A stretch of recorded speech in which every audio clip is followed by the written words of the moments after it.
Hello, hello, beautiful peoples! Hi guys, I'm back! So, tapos na ako maglinis. Walang video. Kasi di ko naalala. So, tapos ko na linisan yung mga utensils na ginamit ko kanina. As you can see, basa pa yung kamay ko. And yung chopping board, nandun na nakarest na. Kasi it's wooden. So, kailangan papalitan ko yan, promise. Nasa cart na. So, sinipag ang beshi. So, sinipag po ako. Okay, sinipag ako. So, ano mangyayari? Hindi maglinis-linis, diba? Why not? Kasi, baka mag-trending ulit. People love me when I'm cleaning. People love watching when I'm making, or I do the labada o English, ha. Yun naman.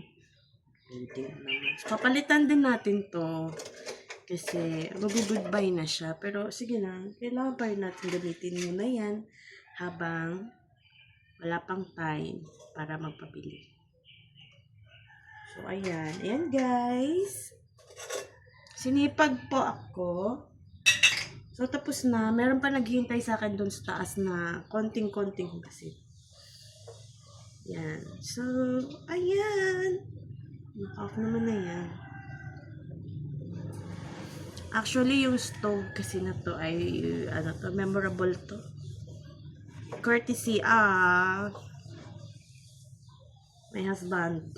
Panalo niya to eh. Pumunta kami ng Gaisano Grand. Ano lang doon. Window shopping hanggang sa naalala niya na may something wrong with the stove. So, ay bumili siya. Mura lang naman. Kailan niya? Importante na pagluto.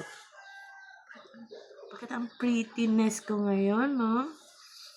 So, ayan guys. Kailangan natin linisin para naman hindi to masira. Goodness. Diba? Oh. Nakaano pa rin ako. Nakaganyan pa rin yung damit ko. Natulog yata ako. Hindi na ako busy. Antok na ako kahapon. Tapos may mga posts ako na waiting. So, hindi ko pa na-post. Maybe later. Maybe bukas. So, sa mga susunod na araw. Ang importante, yung mga food na nandun sa gallery, hindi siya napapanis. Okay? That's, yun yung maganda doon. That's the good thing about it. English. Pagpasensyahan nyo na, minsan kasi kapag hindi ko na-express yung sarili ko, English word yung labalabas. So, ayan, linis-linisin natin para naman matuwa naman yung daigdig sa atin. So, kanina, salasat ako kasi anong oras, naghahol ako sa oras. So, buti na lang na ihabol ko yung baon ni Habi. Pero hindi siya nakapag-breakfast. So, yung baon niya na yun, imbis na lunch and dinner, that would serve as breakfast and lunch. Bibili na lang yan sa labas. So, kung wala akong baon serye na pictures or videos, ibig sabihin, pumili siya sa labas. Ganun yun. Pero as much as possible, syempre, gusto kong, pinagsisilbihan siya talaga. Hands-on. Yan lang may obligasyon ko. Binabayaran ako. Striped shorts. Binabayaran naman ako noon.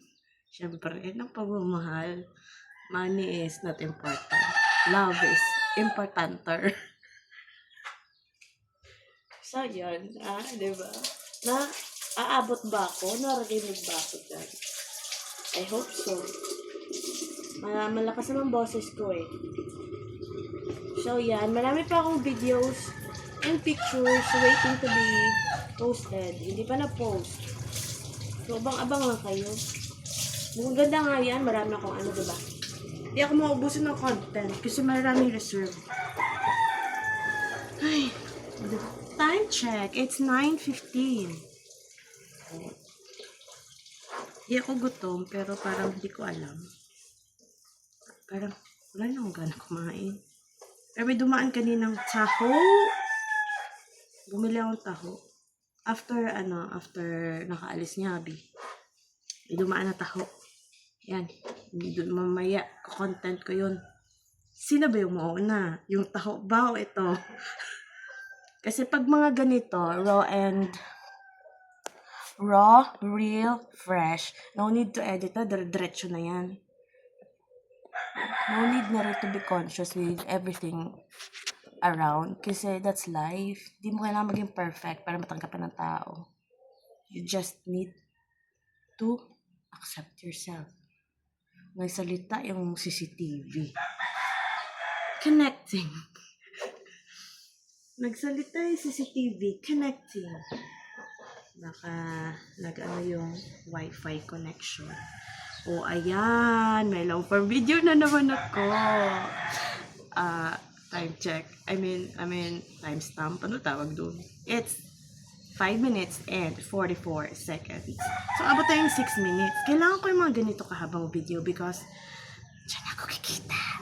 Lalagyan niya ni Boss M ng, ads. Oh, sorry. ADS. Lalagyan niya ng paano ko kikita kung di ako magtatrabaho maayos, diba? Depende kasi yan sa content kung lalagyan niya or hindi. So, it's not all the time na yung real video ay merong patalastas. Tagalogin natin. Ano po, parang may nakapag-mention kasi na hindi magandang the ADS na yun. Yun. So, cut off na natin to. Maglilinis lang naman ako. Continue natin doon sa taas. Para naman, mabilis ko itong magawa. Makaligo, and doon na naman ako upo sa aking regular seat, sa aking nest. So, ayan guys, I'll be back in a while. So, that's all muna for today. Join me again on my next video. Thank you for watching. Enjoy the rest of the day. And from my little world to yours, love, love, love.